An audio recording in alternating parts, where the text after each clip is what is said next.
திருச்சி திருவரம்பூர் வட்டார ஜமாத் உலமா சபையின் சார்பாக மஸ்ஜிதே ஹம்சா ரலியல்லாஹு அன்ஹு அவர்களுடைய ஜும்மா பள்ளிவாசலில் நடைபெற்றுக் கொண்டிருக்கக்கூடிய இந்த வக்ஃப் திருத்த சட்டத்திற்கான மஹல்லாவினுடைய இந்த கருத்தரங்கத்தை தலைமையை நடத்தி கொண்டிருக்கக்கூடிய அன்பிற்கும் பாசத்திற்கும் உரிய மௌலவி எம்.எஸ். முகமது தாவூத் அன்வாரி ஹசரத் அவர்களே, இந்த நிகழ்ச்சியை தொகுத்து வழங்கிக் கொண்டிருக்கக்கூடிய மௌலவி முகமது அபுபக்கர் ஃபாசில் மண்டை ஹசரத் அவர்களே, இந்த நிகழ்விலே இந்த பள்ளியினுடைய இமாமும் நன்றி உரையாற்றுவதற்கும் வருகை தந்திருக்கின்ற மௌலவி ஷாவுல் ஹமீத் இனாமி ஹசரத் அவர்களே,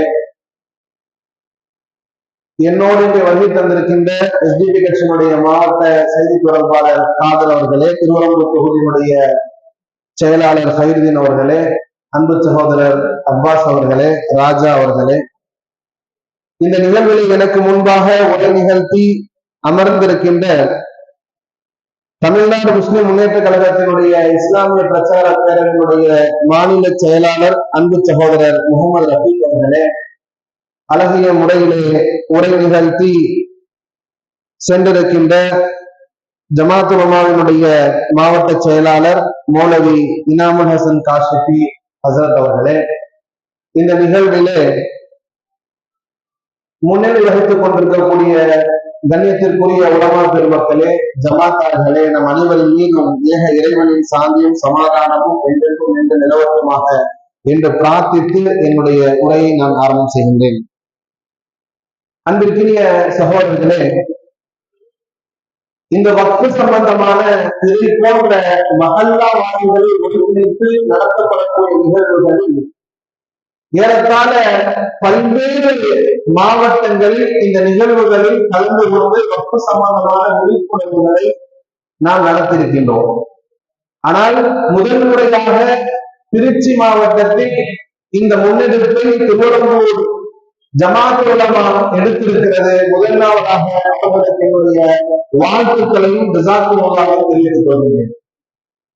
இங்கே பள்ளி தந்திருக்கக்கூடிய மஹல்லாவினுடைய நிர்வாகிகள் அவர்களுக்கு ஏன் இது சொல்லப்பட வேண்டும் என்ற முக்கியத்துவத்தை சொல்வதற்கு முன்பாக இங்கே வருகை தந்திருக்கின்ற உலமாக்கள் எப்படிப்பட்டவர்கள் என்று சொன்னால், இந்த மஹல்லாவினுடைய நிர்வாகிகளும் இந்த உலமா பெருமக்களும் ஒரு விஷயத்தில் ஒன்று சேர்ந்து விடுவார்கள் என்று சொன்னால், அது அந்த பகுதியிலே ஒரு காரியத்தை நாம் வெற்றியை செய்வதற்கு அந்த இணைப்பு ஒன்றே போதுமானதாக இருக்கும். போராட்ட களத்திற்கு வராதவர்கள், இதை போன்ற எந்த கூட்டங்களுக்கும் வராதவர்கள் நிச்சயமாக ஜும்மாவினுடைய மேடைகளில் சொல்லப்படக்கூடிய செய்திகளை கேட்பதற்கான வாய்ப்பு நிர்பந்தம் அவர்களுக்கு இருக்கும். அந்த ஏற்பாடுகளை செய்வதற்கான சக்தி யாரிடத்தில் இருக்கிறது என்று சொன்னால், பள்ளிவாசலை நிர்வகிக்கக்கூடிய ஜமாத்தினுடைய பொறுப்பாளர்களுக்கு இருக்கிறது. அந்த அடிப்படையில் தான் நான் சொல்லுகிறேன், இந்த செய்தி இந்த பகுதியில் இருக்கக்கூடிய ஒவ்வொரு மூலை முகத்திலும் இருக்கக்கூடிய வீடுகளுக்கு செல்ல வேண்டிய ஒரு கட்டாயம் இருக்கிறது. அது உங்களால் முடியும். அதற்கான ஒரு ஆரம்பக்கட்ட மகந்தாட்சியை கொடுத்திருக்கிறீர்கள். இது பரவலாக மிகப்பெரிய அளவில் இது ஒரு பிரச்சார இயக்கமாக மாற வேண்டும் என்று முதலாவதாக நான் கேட்டுக்கொள்கிறேன். அன்பிற்கினிய சகோதரர்களே, சில நேரங்களில் ஒரு போராட்டம் ஏற்படுத்த முடியாத தாக்கம், ஒரு கருத்தரங்கம் ஏற்படுத்த முடியாத தாக்கம், சில திண்ணை பிரச்சாரங்கள் அந்த தாக்கங்களை ஏற்படுத்துகிறது. ஒன்று என்று ஆங்கிலத்திலே சொல்லுவார்கள், நேரடியாக தாக்கத்தை ஏற்படுத்த முடியும். அந்த தாக்கம் எப்படிப்பட்ட மாற்றத்தை ஏற்படுத்தும் என்று சொன்னால், வலிமையான போராட்டங்களை ஆத்மா ரீதியாக உணர்வு ரீதியாக கலந்து கொள்ளக்கூடிய மக்களை உருவாக்கக்கூடியதாக மாற்றும். எப்படி இன்று அன்பு சகோதரர் ரஃபீக் அவர்கள் சொல்லி காட்டுவதை போன்று முஸ்லிம்கள் இருக்கிறார்கள், அவர்களிடத்திலே ஈமான் இல்லை என்று சொல்லிக்காட்டினார்களே, அதை கேட்டு எண்ணற்ற போராட்ட களங்கள் இருக்கிறது. ஆனால் உணவு பூர்வமாக வர வேண்டிய எண்ணிக்கை குறைவாக இருக்கிறது. இதுதான் நம்முடைய வெற்றிக்கும் நம்முடைய தேவைக்கும் இடைப்பட்ட விதமாக நான் பார்க்கப்படுவதாக நம்ம உலகத்திலே சொல்கிறேன்.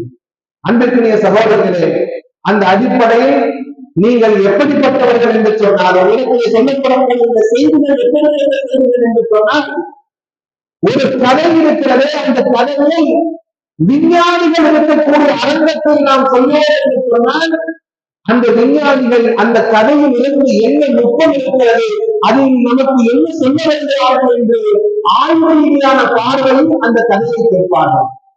ராணுவ படையினத்திலே கதையை சொல்வது என்று சொன்னால், அதில் நமக்கு என்ன படிப்பினை இருக்கிறது, என்ன நுட்பம் இருக்கிறது என்று கேட்பார்கள்.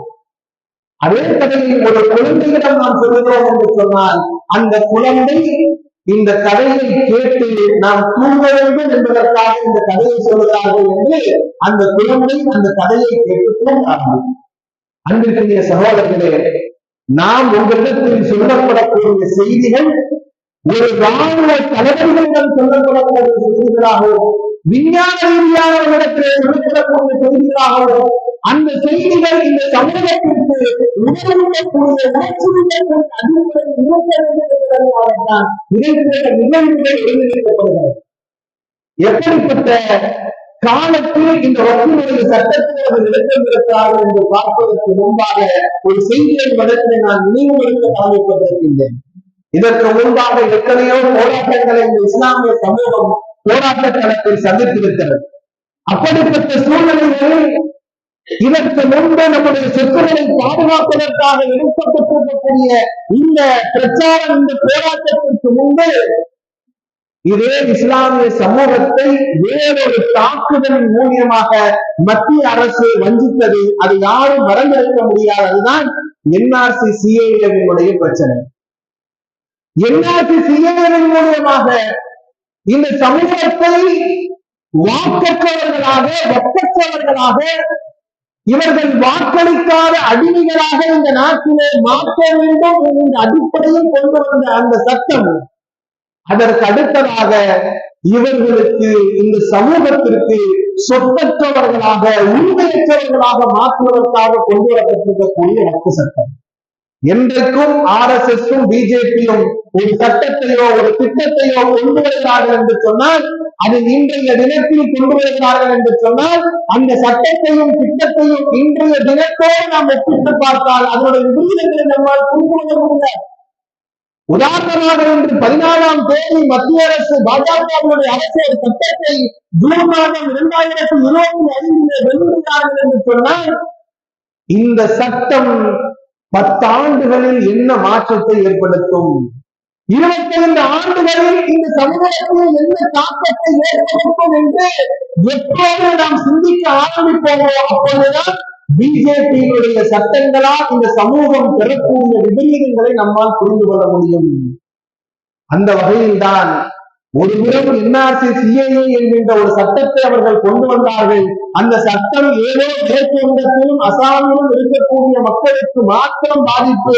அந்த சட்டத்தினால் அவர்கள் மாத்திரம்தான் அனாதையாக்கப்படுவார்கள், அவர்கள் மட்டும்தான் டிடென்ஷன் கேம்பிலே அடைக்கப்படுவார்கள், சிறைச்சாலைகளுக்கு தள்ளப்படுவார்கள், உரிமையற்றவர்களாக மாற்றப்படுவார்கள் என்று நினைத்து அந்த மாநிலங்களை தவிர இருக்கக்கூடிய மாநிலங்களில் முஸ்லிம்களும் உலமாக்களும் அரசியல் தலைவர்களும் மிகப்பெரிய போராட்டங்களை நாம் எடுத்துரைக்கவில்லை என்று சொன்னால், அதனுடைய விளைவுகளை இன்று இந்தியா முழுவதும் வசித்துக் கொண்டிருக்கக்கூடிய, வாழ்ந்து கொண்டிருக்கக்கூடிய கோடிக்கணக்கான இஸ்லாமியர்கள் அனுமதித்திருக்க வேண்டிய ஒரு காலத்தினுடைய கட்டாயத்தை நாம் இருந்திருப்போம் என்பதை தெரிந்து கொள்ள வேண்டும். சரி, இவர்கள் உரிமையை விட்டுக் கொடுக்க மாட்டார்கள், தனி மனிதனுடைய உரிமையை விட்டுக் கொடுக்க மாட்டார்கள், சொத்துக்களை விட்டுக் கொடுக்க மாட்டார்கள், உறவுகளை விட்டுக் கொடுக்க மாட்டார்கள். இப்போது இந்த சட்டத்தை நாம் எடுத்துச் சென்றால் இஸ்லாமியர்களை போலரைசேஷன் செய்வதற்கான ஒரு வாய்ப்பாக மாறிவிடும், இவர்கள் உலகிலே திறந்து விடுவார்கள் என்று சுதாரித்துக் கொண்ட மத்திய அரசு அந்த சட்டத்தை கிடப்பில் போட்டது. ரத்து செய்யவில்லை, கிடப்பில் போட்டது. மீண்டும் கொண்டு வருவோம் என்று நினைத்துக் கொண்டிருக்கிறார்கள். ஆனால் அந்த சட்டம் இயற்றப்படுவதற்கான ஒரு காலதாமதத்தில் நாம் அமர்ந்து கொண்டிருக்கிறோம். அதற்கு அடுத்ததாக அவர்கள் எடுத்திருக்கக்கூடிய மிகப்பெரிய ஆயுதம் தான் இந்த வக்ஃபினுடைய சட்டம் என்பது. எப்படி மேற்கு வங்காளம் அசாமிலும் இருக்கக்கூடிய இஸ்லாமியர்களுக்குத்தான் என்ஆர்சியுடைய பிரச்சனை என்று நாம் ஒதுக்கி விட்டோம் என்று மத்திய அரசு நினைத்ததோ, அப்படி இந்த வக்ஃபினுடைய பிரச்சனையை நாம் எடுப்போம் என்று சொன்னால், என்னிடத்தில் வக்ஃபினுடைய நிலம் இல்லை, நான் வக்ஃபினுடைய இடத்தில் கடை வைக்கல, வக்ஃபினுடைய இடத்துல வீடு கட்டல, வக்ஃபினுடைய இடத்தில் நான் எந்த லாபமும் பெறவில்லை என்று சொல்லி இஸ்லாமிய சமூகம் அமைதியாக்கும் வக்ஃபை நிர்வகிக்கக்கூடியவர்கள் மட்டும்தான் போராடுவார்கள் என்று ஒரு கணக்கை மத்திய அரசு செய்து இந்த வக்ஃபினுடைய போராட்டத்தை ஆரம்பிப்பதற்கு முன்பாக அவர்கள் சட்டமாக ஏற்றுவதற்கான முயற்சி எடுத்திருக்கிறார்கள்.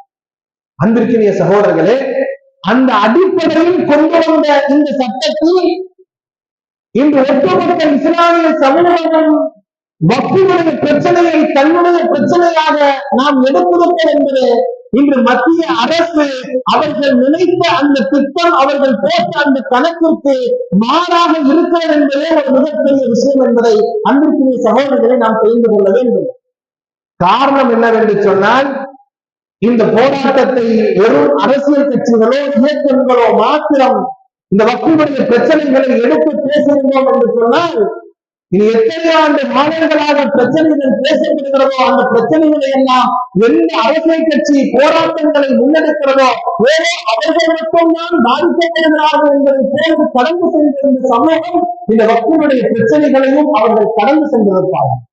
அதனால்தான் நான் மிகவும் பாராட்டுதலுக்குரிய விஷயம் என்று மஹல்லாவின் ஒருங்கிணைப்பு பள்ளிவாசல்களிலே பிஜேபியினுடைய திட்டங்களை பேசுவதை நான் என்னுடைய வாழ்வாக தெரிவித்தேன். அன்பிற்குரிய சகோதரர்களே, இப்படி நாம் செய்யும் பொழுதுதான் இந்த சமூகத்திற்கு இதனால் என்ன பாதிப்பு என்பதை உண்மையாகவே அந்த மக்களுக்கு எடுத்துச் செல்வதற்கான ஒரு பிரச்சாரமாக இது மாறும். இதுதான் பிஜேபி RSS செயல் திட்டங்களை வரக்கூடிய காலங்களில் நாம் வீழ்த்துவதற்கான ஒரே ஆணையாக, ஒரே ஆயுதமாக இருக்கும் என்பதை அன்பிற்குரிய சகோதரர்களை நாம் தெரிந்து கொள்ள வேண்டும். இந்த வக்ஃபினுடைய பாதிப்புகள், இந்த வக்ஃபினுடைய சட்டத்தினுடைய பாதிப்புகள், இதனால் ஏற்படக்கூடிய விபரீதங்கள், அதை பற்றி பார்ப்பதற்கு முன்பாக எதற்காக இதை கொண்டு வருகிறார்கள் என்பதை பற்றியும் நாம் தெரிந்து கொள்ள வேண்டும். இந்தியாவை பொறுத்தவரை நீங்கள் நன்றாக தெரிந்து கொள்ள வேண்டும். இந்த மண்ணிலே யார் ஒருவர் லா இலாஹ இல்லல்லாஹ் முஹம்மது ரசூலுல்லாஹ் என்கின்ற கலிமாவை ஏற்றுக்கொண்டு ஏகத்துவத்தை ஏற்றுக்கொள்கிறாரோ அவர் இந்த மண்ணிலே பிஜேபியும் RSSக்கும் எதிரான சித்தாந்தத்தை கைவெடுத்திருக்கிறார் என்கின்ற ஒரு பிரகடனத்தை பாரதிய ஜனதாவும் RSSம் கொண்டிருக்கிறது. இந்த மண்ணிலே நீங்கள் பிஜேபியும் RSSையும் எதிர்க்க வேண்டும் என்று சொன்னால் அவர்களுடைய செயல் திட்டங்களை நீங்கள் எதிர்க்க வேண்டும் என்பதல்ல, மாறாக நீங்கள் கலிமாவை உள்ளத்திலே நாவிலே ஏற்றுக்கொண்டீர்கள் என்று சொன்னால் உங்களை பிஜேபியும் RSSம் அவர்களுக்கு எதிரானவர்கள் என்ற பிரகடனத்தை அவர்கள் செய்திருக்கிறார்கள். எப்படிப்பட்ட பிரகடனம் என்று சொன்னால், நீங்கள் எந்த விதமான போராட்டத்திற்கு செல்லாமல் இருக்கலாம், எந்த விதமான ஆர்ப்பாட்டத்திற்கு செல்லாமல் இருக்கலாம், மத்திய அரசு கொண்டுவரக்கூடிய எந்த சட்டத்திற்கும் நீங்கள் எதிரான கருத்து சொல்லக்கூடியவர்களாக இல்லாமல் இருக்கலாம். இருந்தாலும் கூட இந்த தௌஹீதையும் இந்த ஏகத்துவத்தையும் நீங்கள் ஏற்றிருக்கிறீர்கள் என்று சொன்னால், நீங்கள் இந்த மண்ணிலே வாழ வேண்டும் என்று சொன்னால் நீங்கள் அடிமைகளாகத்தான் வாழ வேண்டும் என்பதுதான் பாரதிய ஜனதாவும் RSSம் வைத்திருக்கக்கூடிய எழுதப்படாத சட்டம், அவருடைய நூல்களில் எழுதப்பட்டிருக்கக்கூடிய சட்டம். இதை ஏதோ 10 ஆண்டு காலங்களுக்கு முன்பாக நாம் சொல்லியிருந்தோம் என்று சொன்னால் இது போகிற போக்கிலே பயன்படுத்துவதற்காக சொல்லப்படக்கூடிய செய்தி என்று நாம் கடந்திருக்க சென்றிருப்போம். ஆனால் அன்பிற்குரிய சகோதரர்களே, இன்று நாம் எதையெல்லாம் எச்சரிப்போமோ அதெல்லாம் ஒவ்வொரு நாளும் கண்முன்னாக நடந்து கொண்டிருப்பதை நாம் பார்த்துக் கொண்டிருக்கிறோம். பஹல்காமினுடைய அட்டாக் நடக்குது காஷ்மீர்ல, இது எல்லாரையும் பாதிக்கக்கூடிய செய்தி. இஸ்லாமியர்களும் இந்த நாட்டிலே வசிக்கக்கூடிய ஒட்டுமொத்த மக்களும் உள்ளத்தால் அச்சுறுத்தப்பட்டிருக்கிறார்கள், கவலை கொண்டிருக்கக்கூடிய சூழ்நிலை. ஆனால் உத்தரப்பிரதேசத்திலே ஒரு இஸ்லாமிய வாலிபர், ஒரு ஹோட்டல்ல வேலை செய்யக்கூடியவர், ஒரு வெயிட்டராக இருக்கக்கூடியவர் பஹல்காமினுடைய அட்டாக்கிற்கு நாங்கள் பணிவிக்கிறோம் என்று சொல்லி அந்த அட்டாக்கிற்கு பகரமாக அந்த இஸ்லாமியரை 3 நபர்கள் சுட்டுக் கொண்ட செய்தியை நாம் பார்க்கின்றோம். எப்படிப்பட்ட இந்தியாவை அவர்கள் உருவாக்கிக் கொண்டிருக்கிறார்கள் என்று நீங்கள் சிந்தித்து பார்க்க வேண்டும். இதுவெல்லாம் ஏதோ உணர்ச்சி வசப்பட்டோ உணர்வுக்கோ செய்வதாக நாம் நினைத்து கலந்துவிட்டு சென்றுவிட முடியாது. அதற்கான எண்ணற்ற சான்றுகள் நம்மிடத்தில் இருக்கிறது.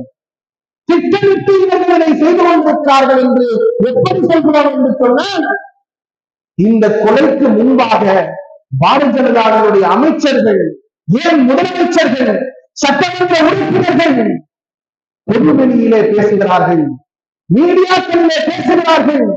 என்ன பேசுகிறார்கள் என்று சொன்னால், இஸ்லாமியர்களை பழி தீர்க்க வேண்டும். பகல்காமினுடைய அட்டாக்கிற்கு இஸ்லாமியர்கள் காரணம். இவர்கள் பாகிஸ்தானுக்கு செல்ல வேண்டும். இவர்களை அடித்து கொள்பவர்களுக்கு நாங்கள் கோடி ரூபாய் பரிசு தருகிறோம். நாட்டை அடித்துக் கொண்டு வருபவர்களுக்கு பரிசு தருகிறோம் என்று பொதுவெளியிலே யார் பேசுகிறார்? சாமானியன் பேசவில்லை. பாரதிய ஜனதா RSS தலைவர்கள் பேசுகிறார்கள், முதலமைச்சர்கள் பேசுகிறார்கள். இந்த பேச்சு வெளியிடப்பட்ட இந்துத்துவா கொள்ளையர்களுக்கு மிகப்பெரிய வைட்டமினாக மாறுகிறது. ஒரு மிகப்பெரிய பாதுகாப்பு அவர்களுக்கு கொடுக்கிறது. நான் இதை செய்தால் எனக்கு இந்த பாதுகாப்பு கிடைக்கும், நான் இதை செய்தால் எனக்கு இந்த சன்மானம் கிடைக்கும். இந்த சன்மானத்தை பாரதிய ஜனதாவுடைய தலைவர்கள் பொதுவெளியில் இருக்கிறார்கள். அதை அங்கிருக்கக்கூடிய பாரதிய ஜனதாவுடைய குண்டர்கள் செயல்படுத்துகிறார்கள். அன்பிற்குரிய சகோதரர்களே, நீங்கள் நன்றாக தெரிந்து கொள்ளுங்கள். இப்படித்தான் நாம் பார்த்துக் கொண்டிருக்கக்கூடிய தமிழ்நாடு, கேரளா, ஆந்திரா, தெலுங்கானா, கர்நாடகா என்ற இந்த மாநிலங்களை தாண்டி இருக்கக்கூடிய ஒட்டுமொத்த இந்தியாவிலும் இப்படித்தான் அவர்கள் கட்டமைத்துக் கொண்டிருக்கிறார்கள். இன்னும் அதிர்ச்சியூட்டக்கூடிய வகையிலே உங்களுக்கு கொண்டு சொல்ல வேண்டும் என்று சொன்னால், அதிலே அவர்கள் 70% வெற்றியும் அடைந்திருக்கிறார்கள். 2-3 உதாரணங்களை உங்களிடத்திலே நான் சொல்லி காட்டுகிறேன். எப்படிப்பட்ட இந்தியாவை இன்று RSS பிஜேபியும் கட்டமைப்பதற்கு திட்டமிட்டிருக்கிறார்கள். எப்படிப்பட்ட இந்தியாவை இந்தியா என்று உலக நாடுகளுக்கு சொல்வதற்கு அவர்கள் திட்டமிட்டிருக்கிறார்கள் என்பதை நீங்கள் தெரிந்து கொள்ள வேண்டும். 2 செய்திகளை உங்களிடத்திலே நான் சொல்லியிருக்கின்றேன்.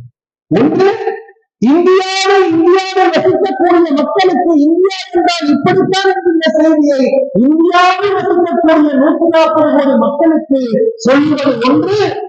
இந்தியா என்றால் இப்படித்தான் என்று உலக நாடுகளுக்கு இந்தியாவை பற்றிய ஒரு பிம்பத்தை காட்டுவது மட்டும். இந்த 2 வேலைகளையும் பாரதிய ஜனதாவும் RSS சிறப்பாக செய்து கொண்டிருக்கிறார்கள். அதன் அடிப்படையில் தான் வடமாநிலங்கள் முழுக்க இன்னும் சில நாட்களில், சில வருடங்களில் இங்கிருக்கக்கூடிய பெண் மாநிலங்களிலும் அந்த அச்சுறுத்தல்கள் ஏற்படுத்தக்கூடிய வகையில் இந்தியா முழுவதும் அவருடைய செயற்திட்டங்களின் அடிப்படையில் இந்தியாவை ஒரு இந்து ராஷ்டிராவாக மாற்றுவதற்கான எல்லா முயற்சிகளையும் அவர்கள் எடுத்துக் கொண்டிருக்கிறார்கள். நாம் நினைத்து பார்த்தோமா, இந்தியாவிற்கு இந்தியா என்ற பெயரை மாற்றுவார்கள் என்று நாம் நினைத்து பார்த்தோமா? நாம் நினைத்து கூட பார்க்கவில்லை. ஆனால் பாரத் என்று அவர்கள் பெயரை மாற்றி சென்றிருக்கிறார்கள்.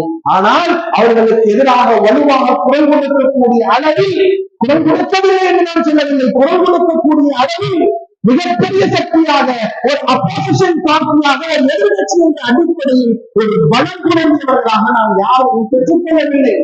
அதனால் மாற்றிவிட்டு சென்று கொண்டே இருக்கிறார்கள். வருங்காலத்தில் பிரதமர் வேட்பாளர் என்று சொல்லப்படக்கூடிய ராகுல் காந்தியினுடைய MP பதவி பறிக்கப்படும் என்று நாம் நினைத்து பார்ப்போமா? ஆனால் அவருடைய MP பதவியை அவர்கள் பறித்தார்கள். அன்பிற்குரிய சகோதரர்களே, இதிலும் 2 செய்திகள் இந்த சமூகத்திற்கு இருக்கிறது. ஒரு தவறை ஒருவன் செய்கிறான், அது எந்த அளவுக்கு அவனால் செய்ய முடியுமோ அதை செய்கிறான். அதை எதிர்த்து கேட்பதற்கோ தட்டி கேட்பதற்கோ ஒரு வலுவான எதிர்கட்சி இல்லாத ஒரு சூழ்நிலையில் இந்தியா மாற்றிக் கொண்டிருக்கிறது. ஒரு அபாயகரமான செய்தி என்று சொன்னால், இதே வாய்ப்பை இந்தியாவில் இருக்கக்கூடிய காங்கிரஸ் அவர்கள் ஆட்சி காலத்தில் செய்யாமல் போவதும் இன்று அவர்களுக்கு ஏற்பட்டிருக்கக்கூடிய விபரீதங்களுக்கான காரணம் என்பதை நாம் மறந்துவிட்டும் மறைத்துவிட்டும் சென்றுவிட முடியாது. குஜராத்தினுடைய தலைவராக இருக்கலாம், இங்கே சொல்லி காட்டினார்களே பாபர் மசூதியுடைய பிரச்சனையாக இருக்கலாம். 3000 இஸ்லாமியர்கள் கொல்லப்பட்டார்கள். 3-4 நாட்களுக்கு முன்பாக வழக்கறிஞர்களோடு பேசிக் கொண்டிருக்கும் போது இந்த பேச்சு வந்தது. அப்பொழுது சொன்னார்கள், குஜராத்தினுடைய அந்த கலவரத்தில் கொல்லப்பட்ட 3000 இஸ்லாமியர்கள் எப்படிப்பட்டவர்கள் என்று சொன்னால், அவர்கள் எல்லாம் கூலி தொழிலாளிகளாக இருக்கக்கூடியவர்கள், சராசரி மக்களாக இருக்கக்கூடியவர்கள், அன்றாட வாழ்க்கைக்காக பிறப்பு நடத்தக்கூடியவர்கள். 3000 இஸ்லாமியர்கள் கொல்லப்பட்டார்கள். அன்பிற்கினிய சகோதரர்களே, 3000 இஸ்லாமியர்கள் ஒரு நாட்டிலே கொல்லப்பட்டிருக்கிறார்கள் என்று சொன்னால், இந்த செய்தி நடந்தது வேண்டுமானால் 100 வருடத்திற்கு முன்பாக இருக்கிறார். ஆனால் இதனுடைய தாக்கம் எப்படிப்பட்ட தாக்கம் என்று சொன்னால், இந்த சமூகத்தை 100 காலங்கள் முன்னோக்கி அழைத்துச் செல்லக்கூடிய ஒரு மாற்றத்திற்கான ஒரு தலைவானாக இந்த சமூகம் அமைந்திருக்கிறது என்பதை இந்தியாவிலே இஸ்லாமியனுடைய வாழ்க்கையை முன்னேற்றுவதற்கான ஏற்பாடுகளை செய்யக்கூடிய ஏற்பாட்டாளர்களுக்கு தெரியும். ஒருவரும் இந்த சமூகத்தை கொலை செய்து இந்த சமூகத்தை மன்னோடாக ஆக்கி இந்த சமூகத்தினுடைய பலத்தை குற்ற செய்து கொண்டிருக்கிறார்கள். இன்னொரு ஜூன் மாதம் 10ஆம் தேதி திஹார் ஜெயிலில் இருந்து ஒரு செய்தி. ஹாலில் என்று சொல்லக்கூடிய ஒரு இளைஞர் ஜெயலலிதாவுடைய கல்லூரியுடைய மாணவர் உமர் ஹாலில் 5 ஆண்டு காலங்களாக சிஏஏவிற்காக போராடினார் என்ற ஒரு வழக்கை ஜோடித்து இன்பத்தை ஏற்படுத்தி திஹாருடைய ஜெயிலில் 2020ஆம் ஆண்டு அவர் அடைக்கப்பட்டார். 10ஆம் தேதி அவர் ஒரு கடிதத்தின் மூலியமாக இந்த சமூகத்திற்கு ஒரு செய்தியை சொல்கிறார், ஒரு கேள்வியை எழுப்புகிறார். என்ன செய்தி என்று சொன்னால், நான் கைது செய்யப்பட்டு 5 ஆண்டு காலங்கள் ஆகிவிட்டது, ஆனால் இன்னும் எனக்கு எந்த விசாரணையும் ஆரம்பிக்கல, கேஸே நடக்கல, பெயிலும் கொடுக்கல, என்னுடைய தரப்பு சாட்சிகளை விசாரிக்கவில்லை, என்னுடைய தரப்பை கேட்கவில்லை, எதுவும் நடக்கவில்லை. ஆனால் குற்றம் சுமத்தப்பட்டேன் என்ற ஒரே காரணத்திற்காக 5 ஆண்டு காலங்கள் திஹார் ஜெயிலிலே நான் இருக்கிறேன். அன்பிற்குரிய சகோதரர்களே, நீங்கள் நன்றாக விளங்கிக் கொள்ளுங்கள். என்னுடைய மகள் உயர்ந்த கல்லூரியிலே படித்துவிட்டால் இந்த சமூகத்திலே மிகப்பெரிய மாற்றத்தை ஏற்படுத்துகிறதா, மிகப்பெரிய பொருளாதாரத்தை கையிலே எடுத்திருந்தால் மிகப்பெரிய மாற்றத்தை ஏற்படுத்துகிறதா என்று சமூகத்தில் பலரும் உலகளாக இந்த மாற்றத்தை காப்பாற்றுகிறார் என்று கனவு கொண்டிருக்கிறார்கள். ஆனால் நீங்கள் நன்றாக தெரிந்து கொள்ளுங்கள், இப்படி கைது செய்யப்பட்ட மாணவர் படித்த இடம் சாதாரண ஒரு கல்லூரி அல்ல, ஜேஎன்யூ என்று சொல்லக்கூடிய மிகப்பெரிய கல்லூரியிலே படிக்கக்கூடியவர் சிஏஏவுக்காக சமூகத்திற்காக போராடினார் என்று சொல்லி 5 ஆண்டு காலங்களாக அவர் உணர்ந்திருக்கிறார். அவர் சொல்லுகிறார், இந்த 5 ஆண்டு காலங்களில் ஏழையை குறைத்திருக்கிறேன், இந்த 5 ஆண்டு காலங்களில் நான் என்னவெல்லாம் செய்திருக்க முடியும், என்னுடைய படிப்பை முடித்து வைக்க முடியும், என்னுடைய வியாபாரத்தை என்னுடைய தொழில்நுட்பத்தை நான் வளர்த்திருக்க முடியும், நான் எங்களுடைய வாழ்க்கையுடைய லட்சியத்தை அடைந்திருக்க முடியும். ஆனால் இந்த கைது என்னுடைய வயதான பெற்றோர்களை இந்த நடுத்தரவில் இருக்கிறது என்று உமரவனுடைய வார்த்தைகளுடைய உள்ளத்திலே ஆழமாக பாய்கிறது. அன்பிற்குரிய சகோதரர்களே, ஒரே ஒரு விஷயத்தை நம்முடைய உள்ளத்திலே வைக்க வேண்டும். நாம் எப்படிப்பட்ட இடத்தில் வசிக்கிறோம் என்று நீங்கள் நியத் செய்து கொள்ள வேண்டும் என்று சொன்னால், பலஸ்தீனிலே ஒரு இடத்தில் பாதுகாப்பான இடம் என்று கருதி நாம் இருந்தால் எப்படி அது முட்டாள்தனமோ, அதே போன்றுதான் இந்தியாவிலே நாம் வசிக்கக்கூடிய மாநிலம் பாதுகாப்பான மாநிலமாக இருக்கிறது என்று நாம் நினைத்துக் கொண்டு வாழ்வது என்பது பலஸ்தீனிலே ஒருவர் நான் பாதுகாப்பான இடத்திலே நான் இருக்கிறேன் என்று நினைப்பதற்கு சமமானம்.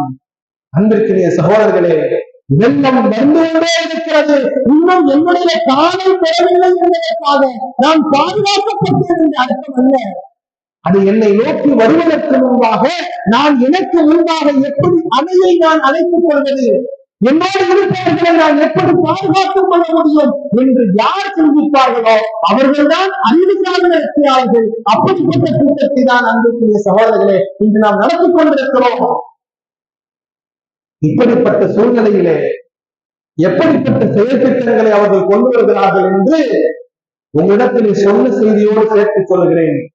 முன்பு ஒரு காலத்தில் அவர்கள் சித்தாந்த ரீதியான கருத்துக்களை மட்டும் சொல்லிக் கொண்டிருந்தார்கள், இன்றும் சொல்லிக் கொண்டிருக்கிறார்கள். மோகன் நம்மை சொல்லிக் காட்டுகிறார், எப்படிப்பட்ட நாட்டிலே நாம் இருக்கிறோம் என்று சொன்னால் இந்துக்களுக்கு சொல்லுவதை போன்று அந்த செய்தியை இந்தியாவில் இருக்கக்கூடிய 140 கோடி மக்களுக்கு சொல்லுகிறார். ஒரே கோவில், ஒரே கிணறு, ஒரே மயானம் என்று நாம் இருக்க வேண்டும் என்று சொல்லி காட்டுகிறார்.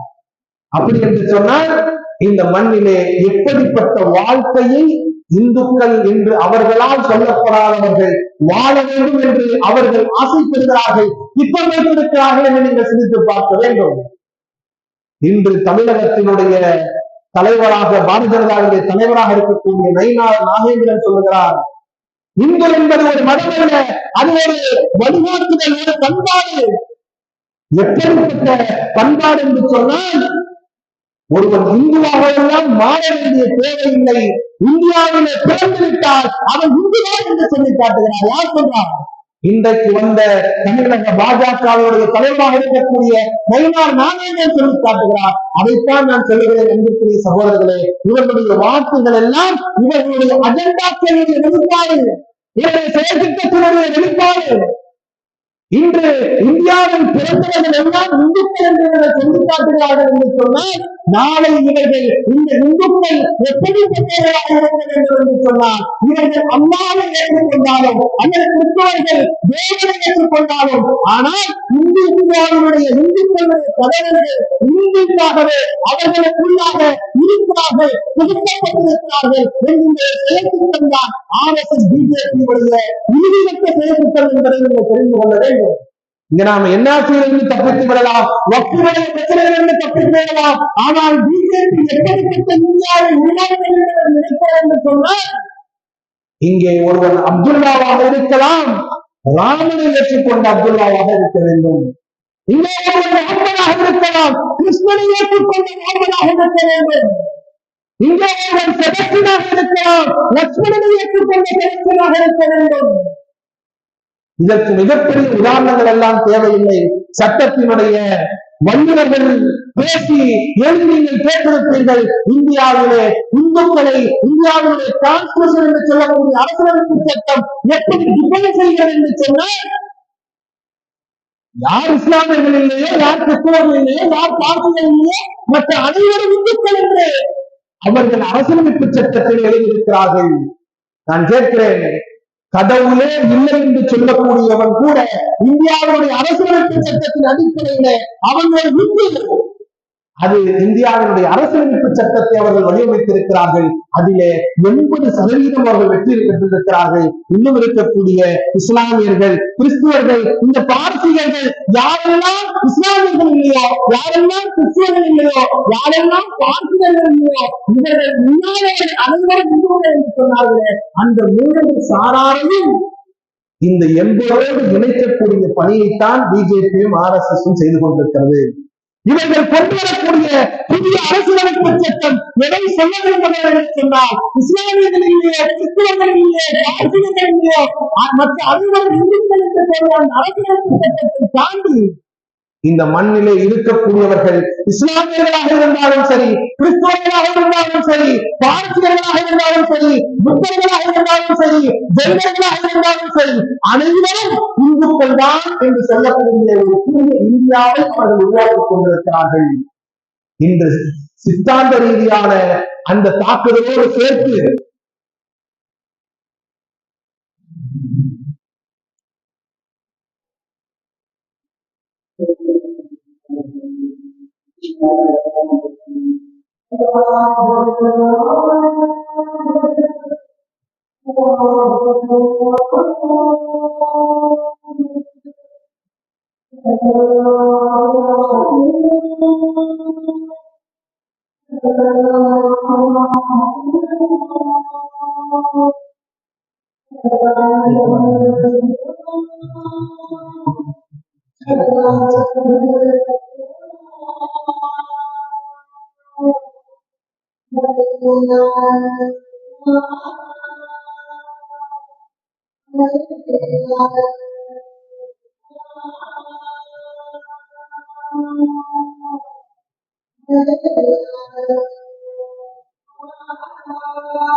சித்தாந்த ரீதியான தாக்குதலை நடத்தி கொண்டிருந்தவர்கள் இன்று சட்ட ரீதியான தாக்குதல்களை நடத்தி கொண்டிருக்கிறார்கள்.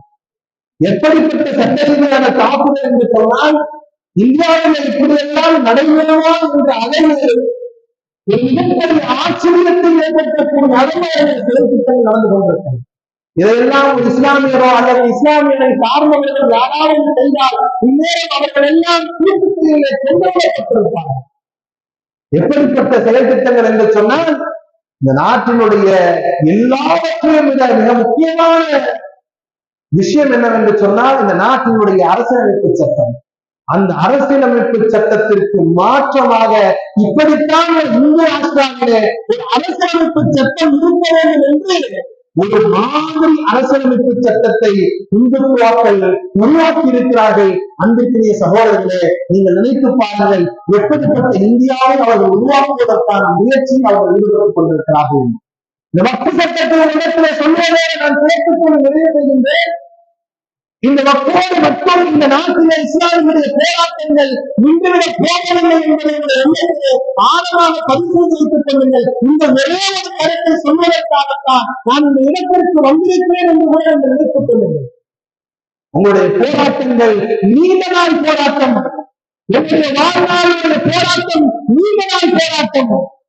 எப்படி அரசியலை இந்த சமூகம் கைவிட்டதன் விளைவாக இன்று நாம் செஞ்சு கேட்கக்கூடிய இடத்தில் நின்று வந்திருக்கிறோமோ, அப்பொழுது உரிமைகளுக்காக போராடக்கூடிய இந்த போராட்டத்தை இன்று வசிக்கக்கூடிய நாம் விட்டுவிட்டோம் என்று சொன்னால், இன்று உரிமைகளுக்காக கையெழுந்து இருக்கக்கூடிய சமூகம் தன்னுடைய வாழ்க்கைக்காகவும் உரிமைக்காகவும் கண்ணியத்திற்காகவும் இந்த இந்துத்துவ உங்களிடத்திலே கையெழுந்து நிற்க வேண்டிய ஒரு காலத்தினுடைய கட்டாயத்திற்கு நாம் தள்ளப்படுவோம் என்பதை ஒரு எண்ணத்தில் ஆழமாக நீங்கள் பதிவு செய்து கொள்ளுங்கள். ரப்பினுடைய சட்டத்தை அவர்கள் பின்பற்றிவிட்டால் நம்முடைய வெற்றி என்று நாம் நினைத்து நாம் மனமிழந்து விட முடியாது. இன்னும் அவர்கள் கையிலே ஏகப்பட்ட சர்க்குகளை வைத்திருக்கிறார்கள், சட்ட திருத்தங்களை வைத்திருக்கிறார்கள். உங்களுடைய பெண்கள் குற்றாவிலிருந்து விஜாவிலிருந்து உங்களுடைய சட்டங்கள் பொறுப்பு சட்டமாக மாற்றப்படவில்லை. உங்களுடைய பள்ளிவாசல்கள் இஸ்லாமியர்களுடைய தனித்துவ சட்டங்களை மாற்றப்படும் அடிப்படையிலிருந்து இந்த மண்ணிலே நீங்கள் உங்களுடைய பெயர்களை இஸ்லாமிய பெயர்களாக வைப்பதிலிருந்து அப்படியும் மாற்றுவதற்கான செயல்திட்டங்களை அவர்கள் செய்வார்கள். இதுல இரண்டே வாய்ப்பு தான். ஒன்று, நம்முடைய உயிரை விட மேலாக நினைக்கக்கூடிய மாற்றத்தை விட்டிருக்கிறோம் என்று சொன்னால் இந்த மண்ணில் நாம் வாழ்ந்து விடலாம். ஆனால் மறுமையில் அதற்கான மிகப்பெரிய தண்டனையை அனுபவித்துக் கொள்வதாக நாம் மாற்றப்படுகிறோம். எந்த இஸ்லாமியனும் இப்படிப்பட்ட ஒரு செயலை செய்ய முடியாது. அப்படி என்று சொன்னால் நமக்கு இருக்கக்கூடியது மற்றொரு ஒரே வாய்ப்பு தான். அந்த வாய்ப்பை இந்த மார்க்கத்தை பாதுகாப்பதற்காக நான் எந்த தியாகத்தை செய்வதற்கும் தயாராக இருக்கிறேன் என்ற அடிப்படையில் ஒருவர் தயாராகுவது. அப்படி என்றால் அந்த தயாரிப்பு என்பது வெறும் போராட்டம் என்று மாற்றம் நான் இருக்கிறதில்லை. அது அரசியல் ரீதியான தயாரிப்பு என்று சொன்னால் அரசியல் ரீதியாக தயாராக வேண்டும். பொருளாதார ரீதியான தயாரிப்பு என்று சொன்னால் பொருளாதார ரீதியாக தயாராக வேண்டும். கல்வி ரீதியான தயாரிப்பு என்று சொன்னால் கல்வி ரீதியாக தயாராக வேண்டும்.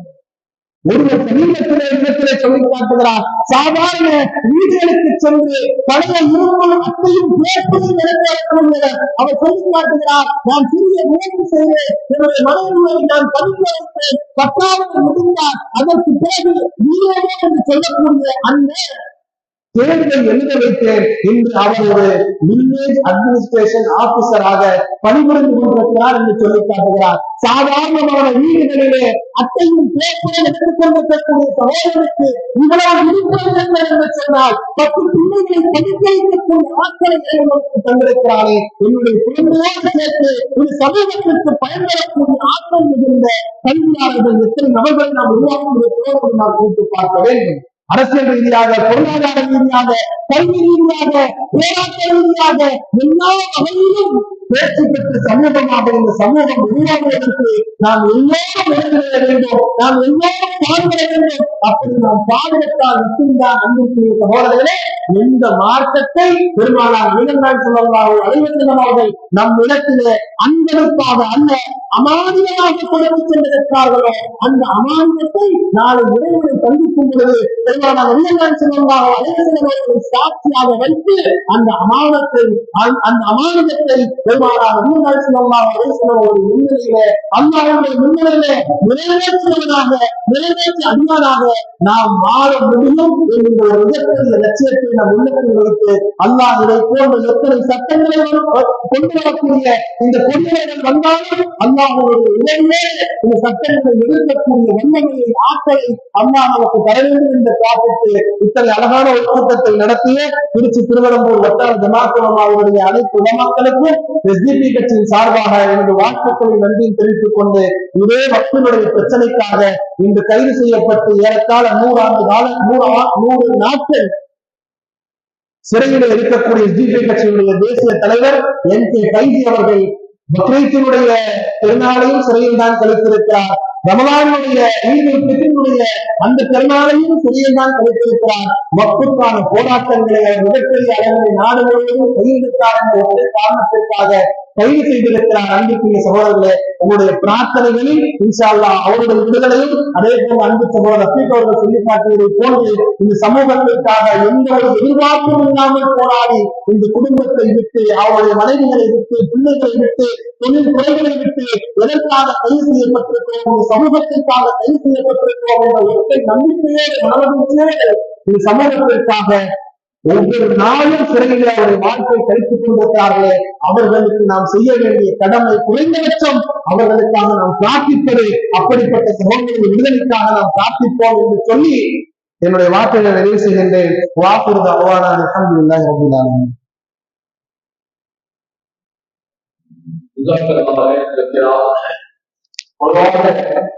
ஒரு பெரிய சிரமம் தியாகத்துக்கு பிறகுதான் நாம் ஒரு நிம்மதியை அடைய முடியும். ஒரு குழந்தை படக்கூடிய நேரத்தில் படக்கூடிய